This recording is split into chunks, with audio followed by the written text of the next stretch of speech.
Oh, this is great. Hello, all the amazing people.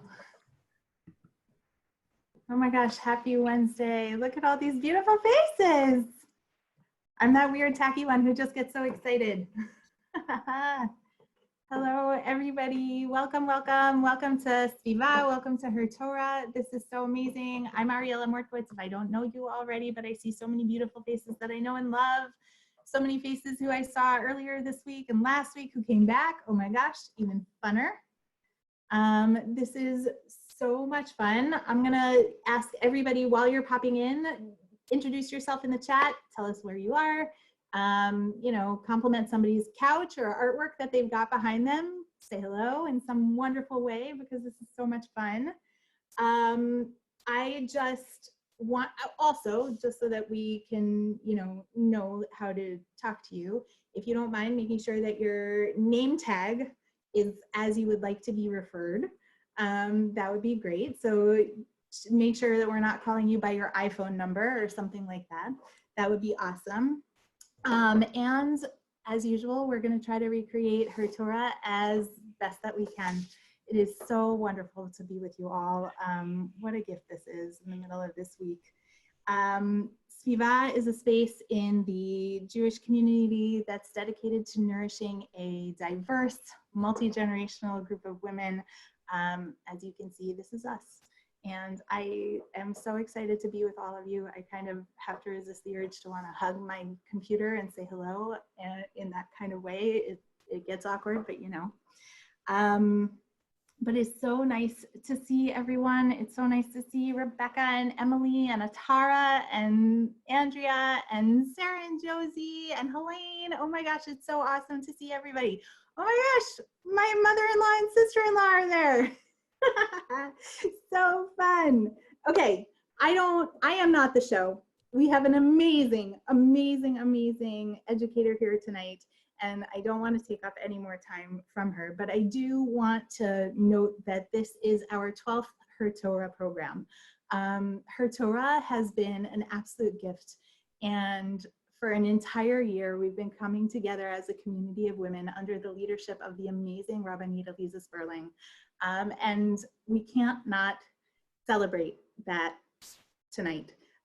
Any reason to celebrate is an amazing thing. So I'm going to try my bestest to share my screen and just talk at you for a second about the amazingness that has been HerTorah and what this has meant in such a beautiful way all year long. And hang on, let me just make sure that I can do this. Nothing says love like awkward Zoom, right? Here we go. All right, how am I doing so far? So far, good? All right. So I just want to celebrate what this has been. It's been an incredible year together. HerTorah was the amazing vision of Elisa, who realized that it was so possible to bring women together in a really, really beautiful way, connecting meaningfully over our shared texts. And we've had such a beautiful opportunity to partner with Yeshivat Maharat this whole year. Elisa is one of their ordained graduates and has just brought Maharat to first the DC area and now very far beyond. And we've come together with over 40 different educators. We've brought together literally like so many amazing women, and the energy in the room each time feels so passionate, so caring, and you all come so fully with your curiosity and with your willingness to learn with and from each other. We've been able to bring in so many different agencies that deal with women and take care of women to share how they work and the amazing work that they do. And I mean, just look at these faces. This has been such an incredible, incredible year. And I am so blessed to have learned from each one of these educators and to have watched them work their magic in the rooms that HerTorah creates.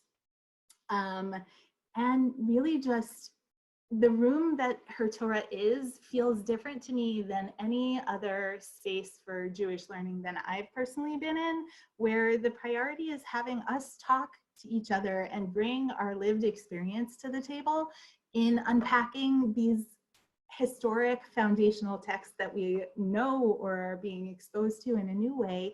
And the outcome is unique each time because we are unique to it each time.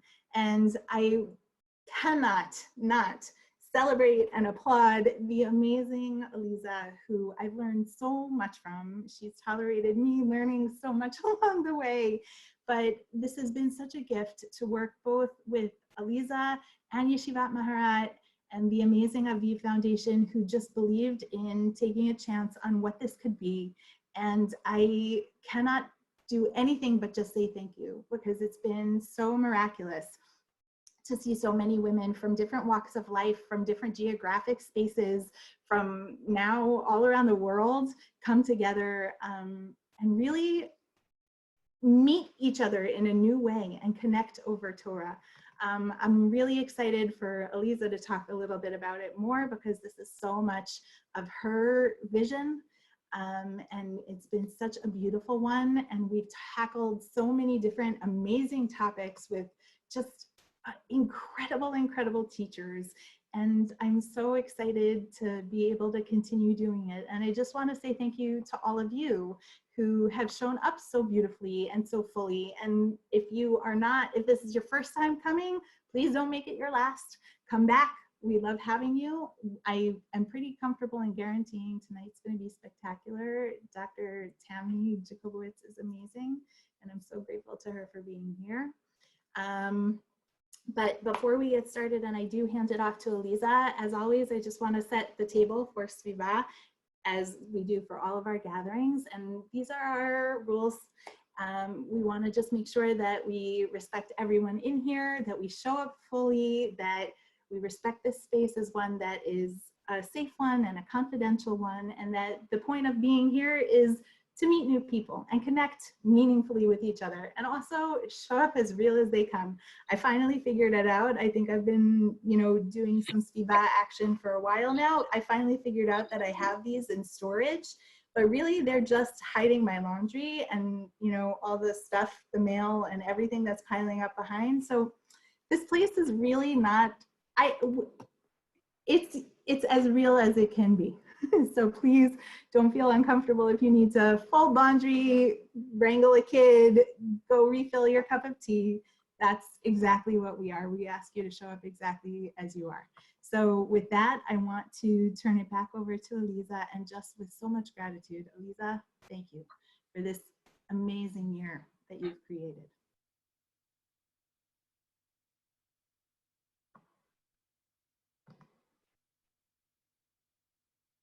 Hi, everybody. I am so happy to see your faces. It's so nice. It's always nice to see you, and it's even nicer when we're all confined in our homes and, we don't really get to see friendly faces around so much. So I'm so happy to see you, and I'm so excited about tonight. Ariela, of course, is being very modest. She has been the visionary behind SVIVAH, and so we're all so grateful to her for what she's put together. I have to say that I'm super excited about tonight and talking about friendship. When we started talking about what should our pre-Shavuot session be about, what I really thought about, what I turned to, was this concept of friendship, because the story of Ruth and Naomi, as Tammy is going to talk about, is really a beautiful story of friendship.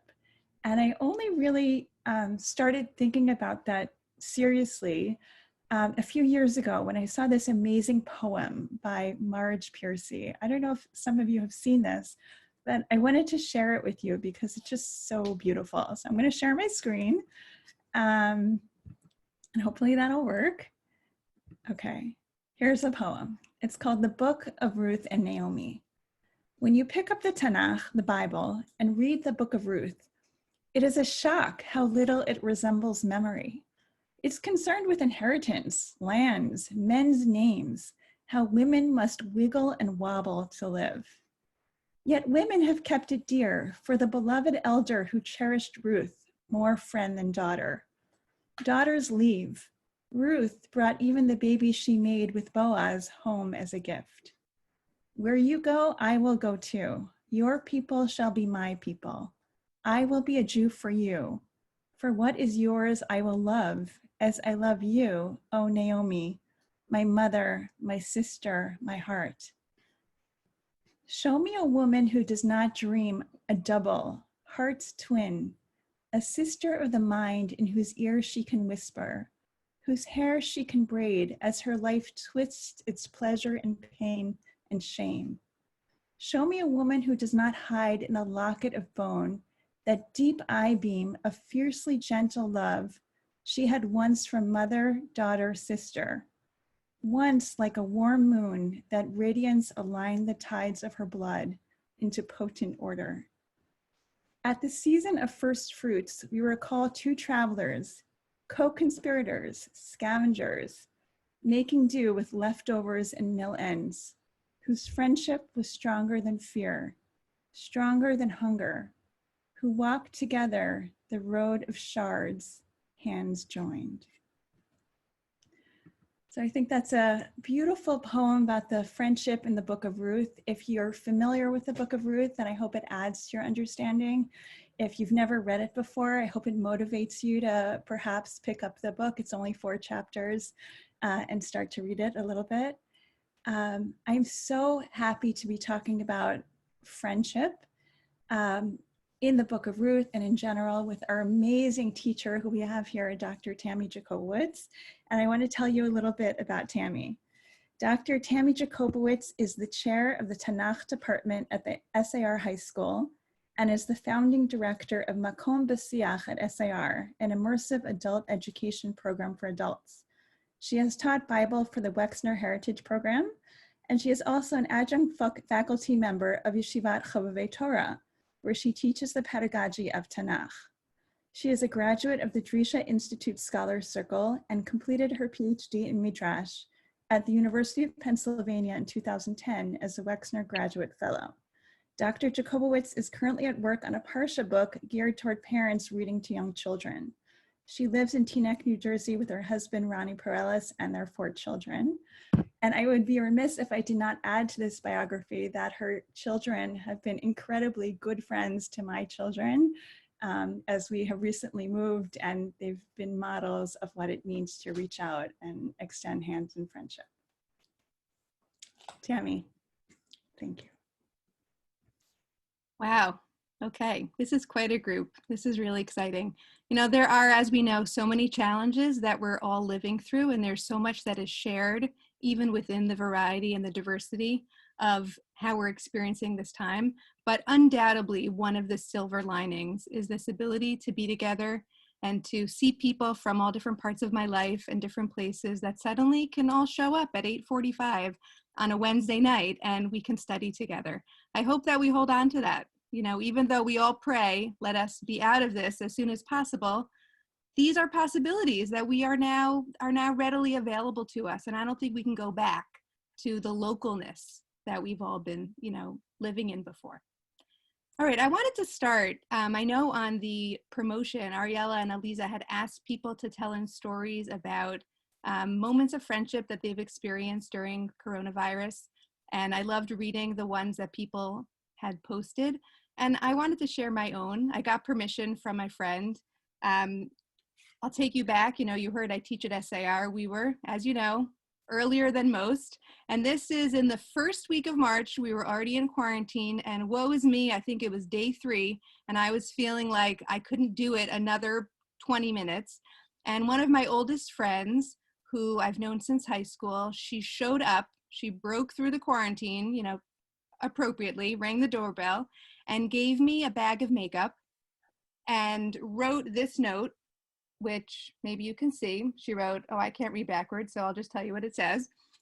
Dear Tamala, I know you are not relishing the upcoming week, but that's no reason not to look your best on Zoom. Enjoy these small tokens to keep you sane. Love Elizabeth. Elizabeth Rosenberg Schwartz, anybody who knows her, please cheer. It was such an amazing moment. It wasn't about the makeup, although that was nice, but it was that she was thinking of my experience and what it might be like to feel alone and lonely, as I was already feeling. Of course, what did I know on day 3? And imagining my experience in doing something that was out of her way to help me feel loved and supported. That's one of the best friendship moments that I've had during Corona. I hope in the breakout rooms, when we have a chance to talk to each other, you can share some more of your stories. Okay, so here we go.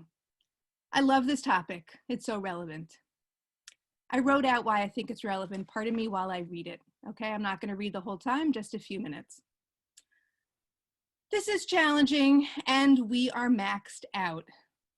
We want our friends. We need our friends. We are frankly surprised anew by the strength and energy that we get from our friends, and yet we are also feeling limited in our ability to connect and reach out.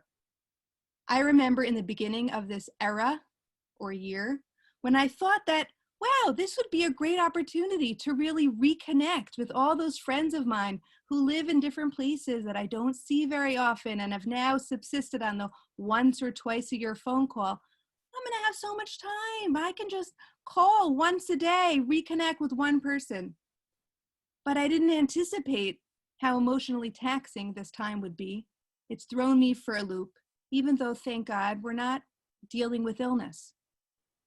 And in the last few weeks, I have listened to so many podcasts on loneliness, a new kind of epidemic that is unfolding in this country as a result of and in tandem with the COVID pandemic. How many more of us are feeling the gap between our social needs and the ways that they're being met? And then this topic is relevant because there are all the unexpected friendships that have been sustaining us in new ways. Not if you know what I'm talking about. In my family's case, we suddenly have all these new local friends, the people that at 7 p.m. every day, we come outside our doors and we clap together and we beat our drums, and some people bring out more fancy instruments, and they're the people that suddenly I need in my life. I need to see them every day. And even the lovely dad who lives, I don't know where, a few blocks from me, and every day when we walk on our road, on our path to nowhere, we pass him and we nod, that kind of wordless holding each other. There are those cute kids again. Oh, today a scooter, tomorrow a bike. He has become a local friend of mine. And even now, when we can't see our family in person and we can't see so many of our friends in person, and we're learning to celebrate the locals, we are also learning how to connect in all kinds of new ways and to treasure, as somebody wrote in the promotion, phone calls, the intimacy of that friend in your ear and only your ear, and not the lag and not the video. So can we boil this down to good news and bad news? I would say the bad news is, let's get that over with. We are all feeling lonely and needy and maxed out and tapped out.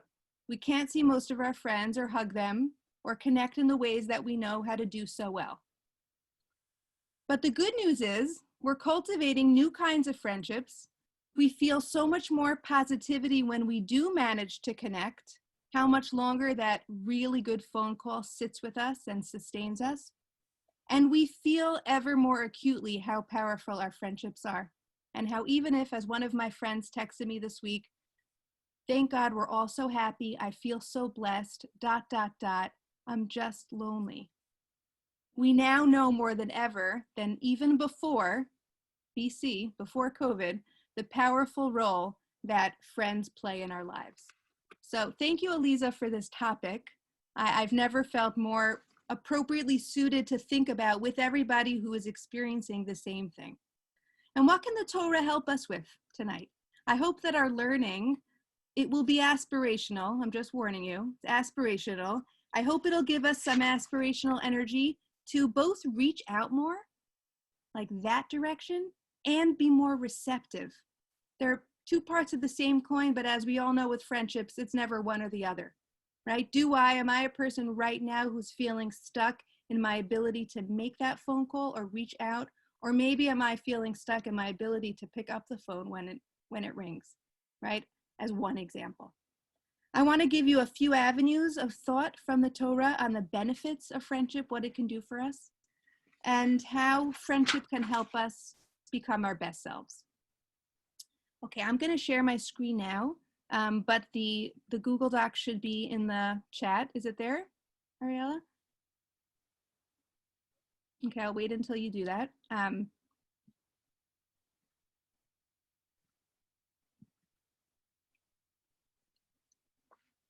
Okay, another advantage of Zoom is there's no wasted paper, and I can make the font as big as I want. If you don't have it there, we'll just look along here on the screen. Okay. So before we talk about friendship in the book of Ruth, which Eliza already prepped us for, we got to start with Breakout. And I'm going to have to ask you to have a little bit of imagination with me, because Breakout in the beginning is not talking about friends. Breakout in the beginning is talking about the world. And when we get to human beings, we're talking about, as you know, men and women. We're going to kind of leave the gender aside for a moment tonight, and we're going to talk about the first chapter of Genesis and the second chapter of Genesis, kind of in the way that Rav Soloveitchik in his book, The Lonely Man of Faith, approaches these two chapters. And here's the first piece. If you look with me just briefly at Genesis chapter 1, we can suggest that the Torah is making the following argument. To be a human being, to be created by God in the image of God, B'Tselem Elokim, means Zachar u'Nekeva bara otam. Right there, to be created in the image of God, by definition, you are many. You are in community. Zachar u'Nekeva, again, those are the most gendered terms around, and we're reading them in a non-gendered way. To be an Adam, to be a human, always already in chapter 1 of Genesis, means to live in community. Very small community, partnership, companionship, connection, but you can't think about being that kind of person who has the image of God marked on them, independent of living in community. That's chapter 1. If we look at chapter 2, the Bible tells us a totally different story about everything, as we know. But for tonight, I want to focus us on this idea that in chapter 2, there is no such thing as a human being showing up a prepackaged deal with another, right? If we had to choose as women between chapter 1 and chapter 2, we all vote for 1. Chapter 2 is the one people remember. But chapter 2 is the story with the rib. Okay, chapter 2 is the story where man is first, then there's a long pause, and then there's woman as well. But for tonight, think with me about this other possibility, that what the Bible is saying in chapter 2, and we'll look more closely in a moment, is that when man shows up, again, let's think of it not as man, but as human. When person shows up, there is a possibility of this person being in Gan Eden, living in the Garden of Eden, doing what God has asked of him, all by himself. That exists. You can live by yourself, right? It's possible. It doesn't obviate the definition of a human being. It's not a contradiction in terms. But then there's this unbelievable moment right here in the top of the box. I inadvertently took out the verse numbers. This is verse 18. When God says, Lo tov hayot adam levado. It is not good for man to be alone. There is a recognition and a kind of a external observation, which of course theologically is not possible. It's not that it was good and then God realized, but it's an externalization of this reality. It is not good for man to be exclusively on his own. I will make a fitting helper for him. And then we know what happens in the verses that follow is a whole process until woman shows up. First, God creates the animals, brings the animals towards him. And what he does when he confronts the animals is he gives them names. And in the process of naming them, he realizes that none of them are going to work as a pair for him. He doesn't find his counterpart. And he only finds his counterpart, I'm scrolling down, later on, a few verses later, when he is awoken from his sleep and he confronts and meets Isha. And he says about this Isha, this one at last is bone of my bone and flesh of my flesh. This one shall be called woman, for from man was she taken. Okay, I'm asking you to do a lot of imagination now to ignore the gendered piece. I understand. But what I'm trying to suggest is that in chapter 2, and again, going with Rav Soloveitchik, that this is another vision of what it means to be a human. Chapter 2 is another vision. This is a vision where it's possible to be alone, and in fact, to come together with another is a process. It's difficult, right? All those stops and starts where he doesn't realize himself, and then he meets the animals, and then he notices that they're not appropriate for him through this cognitive emotional process, and then only at the end says, at last, Zotapa'am. Now I see that there can be somebody with whom I can recognize myself, and he knows who he is through her, right? And we can read it romantically, or we can read it as deep communion and connection. So much so that in the very last verse you have there in the English and in the Hebrew, what happens? Al kain yazov ishat aviv et imo v'davak b'ishto v'hayu lebasar echad. There the Bible is moving away from the story itself and saying, from now on, this thing is going to happen again. It's going to happen that a man is going to see a woman and he's going to see in her the other part of him. Partnership. Partnership will happen again and again and again. This kind of process of recognition, of deep recognition, and knowing of self through the seeing of the other, this will happen again and again. But it's artificial. It's kind of funny. You leave your house, right? You leave the people through whom you know yourself. And in quarantine, we know ourselves through our families very deeply. But then there can be a separation and a dveikut, a reconnection, a clinging, a choice to find partnership with another. Okay, argument number 1. The Bible holds both truths. On the one hand, to be a human being is to need, to crave, to automatically define yourself within your community. That's chapter 1. Chapter 2, the Bible says not so fast. There's also another part of us. There's another part of us that has to work really hard to form connections, that has to work really hard to achieve friendships. And by the way, don't feel bad about yourself when it's hard, because that's how this thing works. So that's argument number 1. Here's argument number 2. Let's scroll back up there for a moment. Lo tov. It's not good for man to be alone. Why not? Why not? If you could talk, you would say all kinds of things. I'll tell you what I think you would say. Some of you would say, it's not good because it's not practical. My students always say that, right? Chapter 1's all about procreation. Hello, what's going to happen here, right? It's not good for man to be alone. Again, in the narrative that we're talking about, a woman, that's necessary in order for there to be children. But chapter 2 is not even talking about making babies, right? Lo tov, it's not practical to be alone. Let's say that in another way. You can't be your best self when you're by yourself, right? It's not practical to do the business of being a human being by yourself. Some of you might say it's not good because man will be lonely.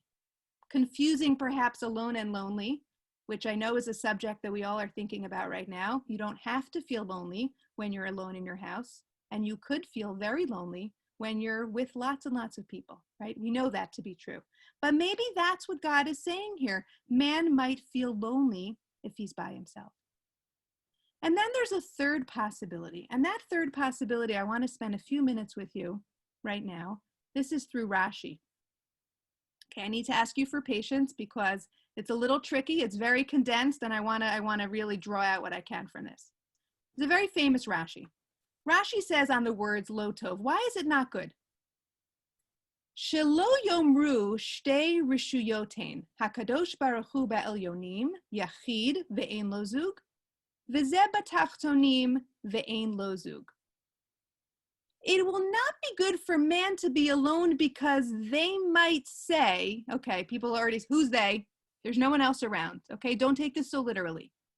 From the outside, it will not be perceived well for human beings. Why not? If man is alone, if human beings are singular, they will have a totally warped self-perception. They will say to themselves, aha, I am alone, and there's only one other being in the world that's alone, and that's God. We're counterparts. I am totally self-enclosed and yachid, and God is totally self-enclosed and yachid. In order to disallow that totally warped self-perception, God says there needs to be another one of you. Okay, now let's take it in two different directions, right? Let's think about that. It's a very intense Rashi. I hear two different ideas. The first idea that resonates for me very deeply, and I know some of my 12th grade students are on this call, so we talked about this a lot this year. To feel as if you are treading on dangerous ground, that you might conceive of yourself as a god, okay? None of us are feeling that right now. By the way, none of us are feeling that kind of power. But what might it mean? It might mean that you feel so good about your Dalet Amot, your 4 cubits of knowledge, let's say intellectual, that, you're good. I don't need anyone else. What do we call this? Radical arrogance. Radical arrogance. When you actually feel intellectually self-sufficient, right? Such that you are so singular and you view everything from within your small circle and you don't need any input from anybody else. That's radical arrogance. And God recognizes, so to speak, in chapter 2, that that's always a possibility for human beings because we are so powerful and we are so capable and we are able to do things like, please God, cure diseases and find vaccines.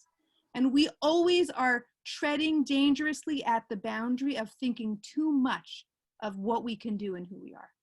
That's the first reading. Arrogance in the sense of intellectual self-sufficiency and companionship comes, right? The shnayim comes in order to knock that out of the water. As soon as you're there with another person, and we're going to talk more about that in a moment, you can't feel that sense of arrogance anymore if you are having the kind of conversation that's going to lead to a real kind of dveikut, as we saw. And here's another possibility that Aliza suggested to me that I can't stop thinking about and maybe feels perhaps more resonant for women than not. What might Rashi be saying? Not that we're in danger of seeing ourselves as too arrogant, but we are in danger of seeing ourselves as too self-reliant. My friend Shuli Talbus calls this omnicompetent.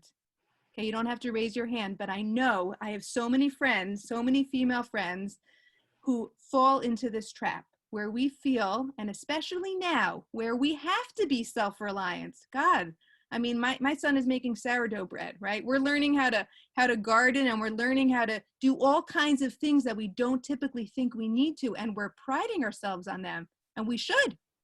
But there's a danger there too.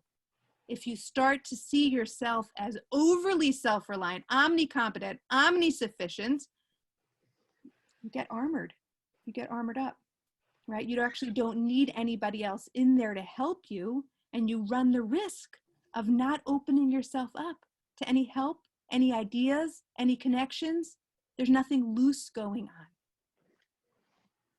Two possibilities from Rashi. I think one might be more resonant and to some and one to the other. Let's just review what we have. The Bible tells us we need relationships, but they're hard. The Bible also tells us that at least in chapter 2, companionship, friendship, partnership can come to help us out with two things. Number one, the threat of loneliness. And number two, the threat of self-sufficiency, overly reliant thinking and behavior. Okay, how am I doing with time? Not too good. That's Breshit, and if you are tired already, you can take that and you do something with it. But if you've got more energy, let's dig a little deeper. Part 2. Ruth and Naomi's friendship. Now, what an unusual story in so many ways. I don't know if my mother-in-law is on the call, but mother-in-laws and daughter-in-laws are not usually the place that you go to find a model of friendship. Right? It's tough. It can be a tough relationship. It's not a guarantee that it is, but it's not the place that we draw from as a model for other relationships. Usually it's its own kind of thing, right? And the wiser we get, the better we get at that relationship. And here in the Bible, it is practically the only relationship between women that we can draw from. The other possibility, Rachel and Leah, I don't know if that makes for a good shir on friendship. So here we have it. This is really the only story. It's so unique. And for many other reasons, and as Eliza encouraged you, look at it this year. You have time, hopefully, with your kids. Read it. It's so readable, and you can finish it and challenge your typical readings and see something new. I really only want to show you 2 moments in the book of Ruth that I think, they just blow my mind when I think about what they model for us, how this kind of relationship is the relationship that's dealing with our first reading of Lo Tov, rescuing from loneliness. So just to remind you very briefly, in the beginning of the story, in a couple of verses, a lot of people die. It's like a plague in the beginning of the story, right? And Naomi loses her husband and she loses her 2 sons. And then she hears that things are different back at home in the land of Israel, and she gets ready to go back. And her daughter-in-laws at first say, we want to come with you.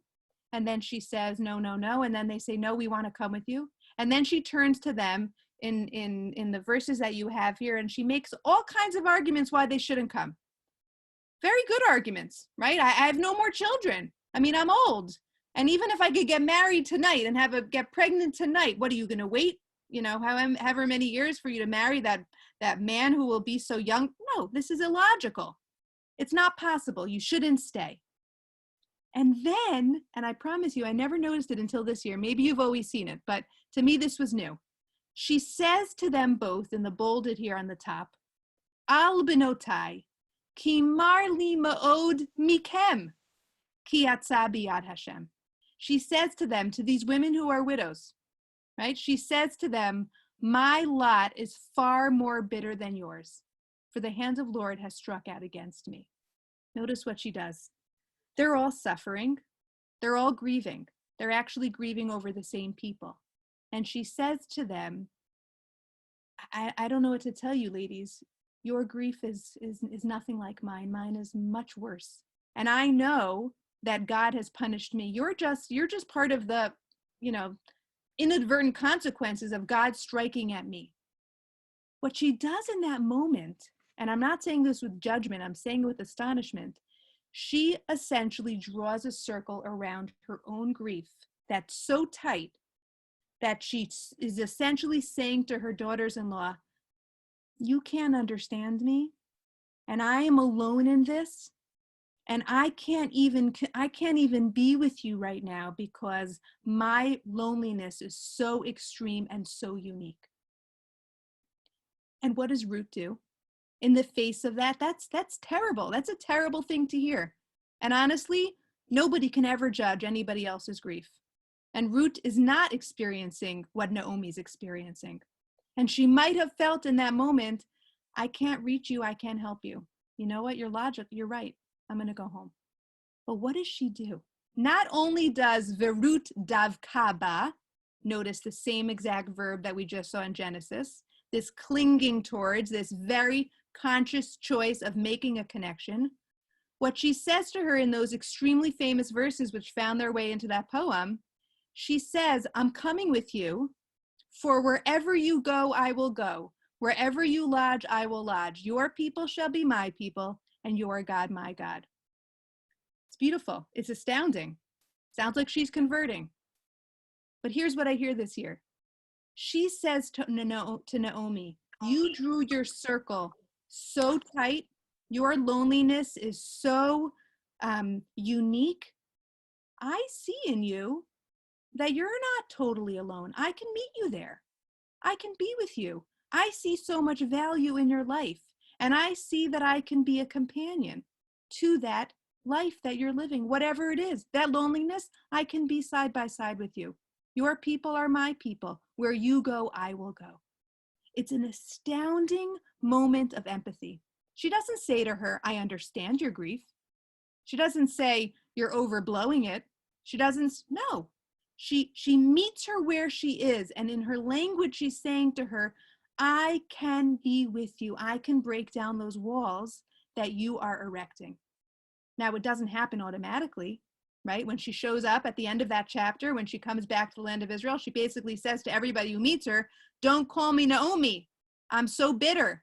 So she hasn't loosened entirely, right? It's a process. But Ruth's words are, and Ruth's actions are what transforms not only Naomi, but eventually the fate of the whole Jewish people. So it's empathy. It's empathy. I want to show you one more moment in Ruth, very briefly. Chapter 2, I called it the ripple effect. In chapter 2, this is the gloriously bizarre story, right? The second part, where she starts picking in the field of Boaz, who happens to be related to Naomi's family, right? And you need to know a lot about the agricultural laws in the land of Israel to really make sense of this chapter. But there's one moment where where Ruth is picking, and Boaz comes out and he says, "Who is that?" And in the bold here, the servant in charge of the reapers replied, "She is a Moabite girl who came back with Naomi from the country of Moab." I underlined the word im Naomi, with Naomi. The news of Ruth coming in this reading tonight is so astounding, not because she converted, but because she is with Naomi. She announced herself and she presented herself as a person who demonstrated empathy, and it was noticeable.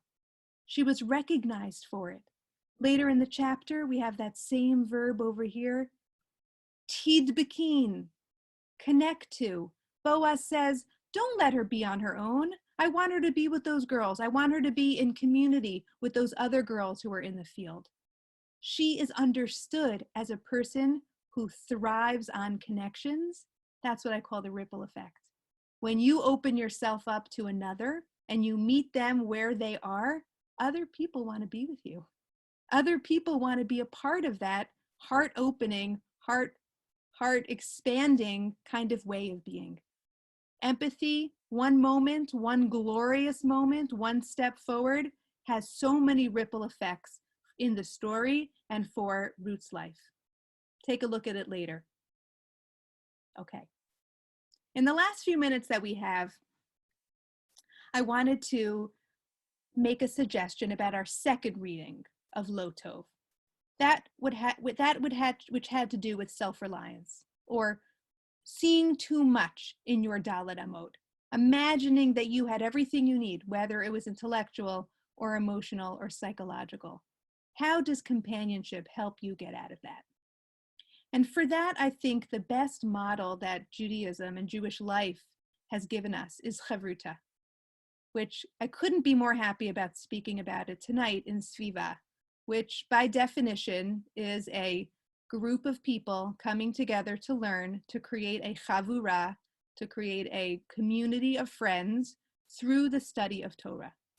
And HerTorah, which has really gained in popularity in the last century, right, and is no longer the domain of the Orthodox. We all understand that Torah can only be studied in its truest sense, and relationships can only be formed through Torah when done in HerTorah. And there's so many reasons for this.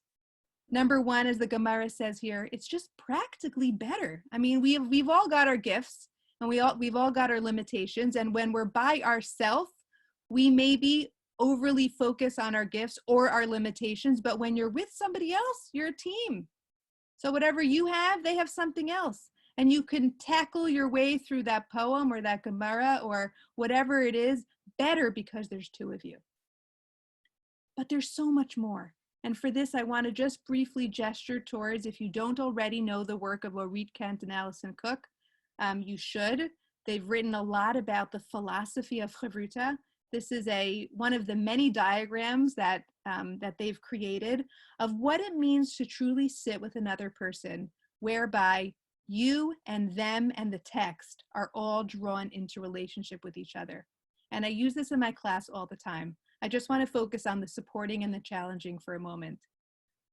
Sometimes we think that when you're in HerTorah, your goal might be to say, I understand this really well and I want to explain it to the other person.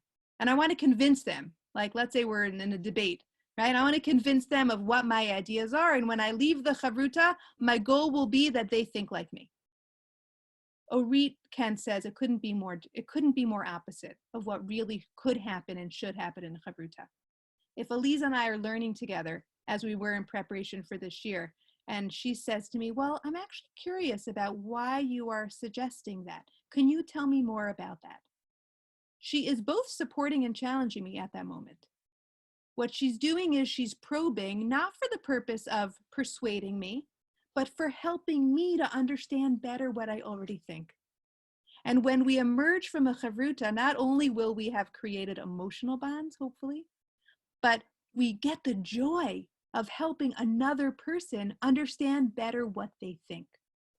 What could be a better way of loosening the armor, as we said earlier, of our feeling that we can do it all, that we are self-reliant? If you've ever had a good chavruta, you recognize that you hardly understood what you meant until you spoke to that person. That person helped you be your best self. That person helped you not make you feel less than because they pushed you. They made you feel more than. And the joy of that happening to you and doing it for another is something that you can experience every time you sit down with a text and another person and learn how to wonder, focus, support, and challenge. So if we bring it all together, we've seen tonight a few ideas from the Torah about what friendship can offer us. It can offer us a redemptive path out of loneliness when we receive and when we offer true empathy to another. And it can also offer us a path out of arrogance or armored self-reliance, to teach us that needing to be with other people, needing to hear other people's ideas is actually not just a luxury. It's the very stuff that makes us alive and that allows us to grow and grow and grow. Okay, if you look at the bottom of this sheet, I have a couple of questions that I hope will spark some good conversation when Ariela sends you off into a breakout room to meet people that you may not know. If these questions help you, great. If you'd rather talk about the moment of friendship that you've experienced that's really changed you during Corona, please do. I also want people to not have heart failure about being sent off into breakout rooms with people you don't know. This is the why behind SVIVAH and HerTorah. And I'm gonna personally guarantee that there's no one here that's scary. And everyone, the point of being here is to share with one another. So, and every gathering that we have would be lacking if we didn't have that opportunity, as Tammy just so beautifully put, by sharing with us the why of chavruta and coming together in this way. So don't be afraid. I'm putting you with amazing people. Come openly and just say hello, share where you are and where you're from, and just meet one another. Just to also let you know what we're doing. So we'll have this like 10-minute time for people to discuss the questions that Tammy has put out, and we'll put them in the chat as well, so you'll have them. Then we'll come back together and we'll say a prayer for everyone now who is ill and in need of a recovery. Okay.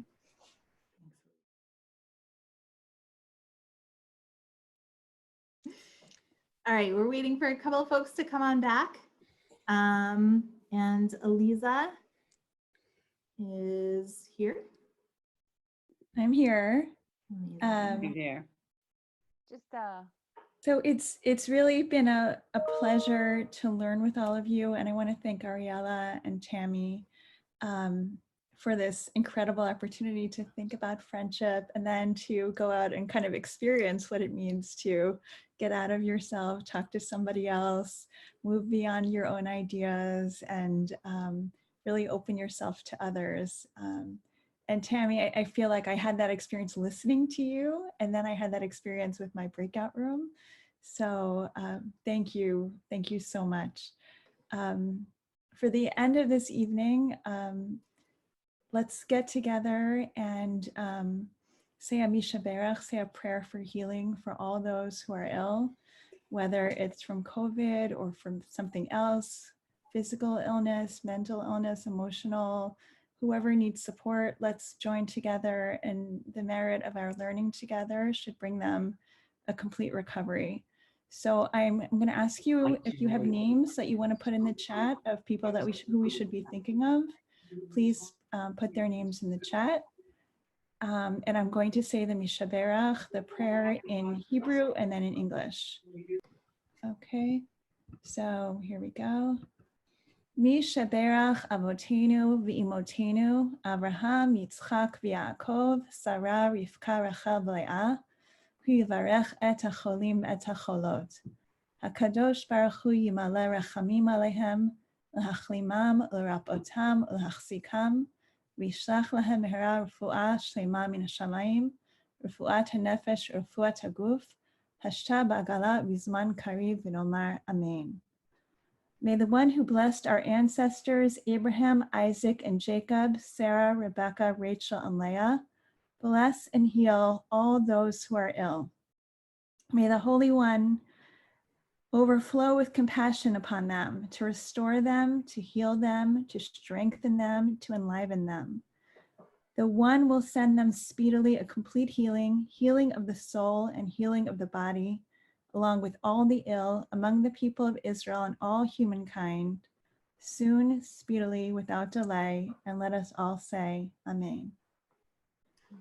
I'm now going to invite you to, in general, beyond, we're all praying for the recovery of all who are ill, but I want to add something that I think now that we've been in quarantine, we've been thinking about the kind of world that we want to have when we come out. And I invite you to put in the chat some blessings you have for a world that's improved and redeemed, and what that could look like. So I will read them as you say them, and you can answer Amen.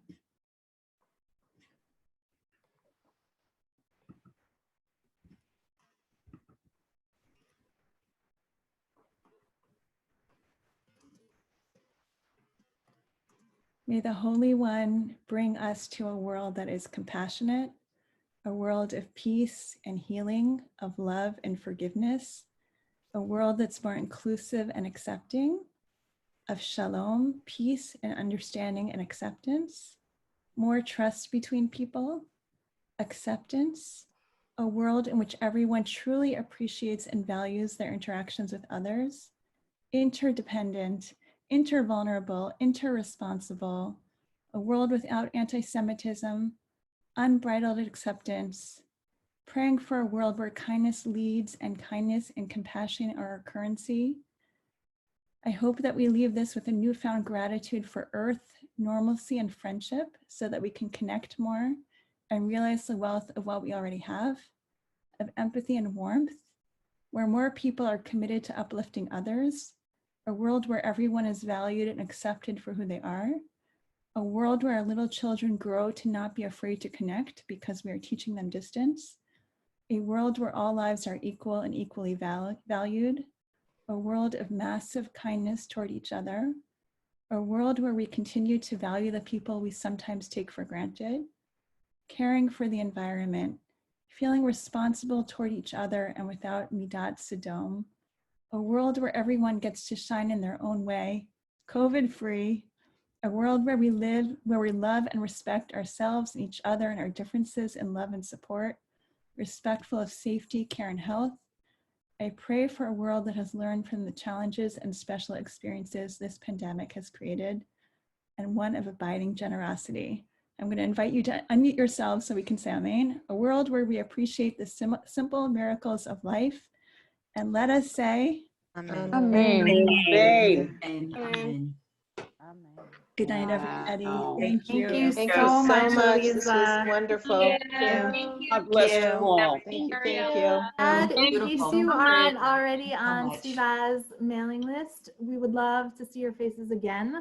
So either if you feel comfortable putting your email in the chat or sending it to me or going on to our website, www.svivah.org, and you can add it there. I promise not to bombard you, just to let you know when we're doing this again. And I would be remiss not asking if you can or feel comfortable doing so, a very gentle ask to support the work that we're doing and the educators that we're bringing in who we love and adore.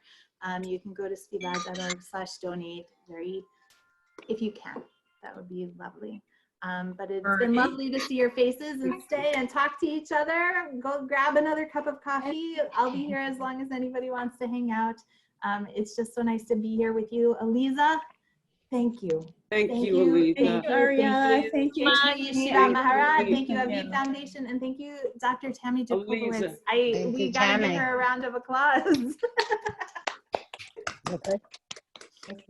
Everyone so much. That was amazing. I really needed that. Have a good It was- night. Thank you, Tammy. Thank you so much. Tammy, you're such a gifted teacher. It's such an Yeah, amazing. Thank you. Thank you so much. God bless.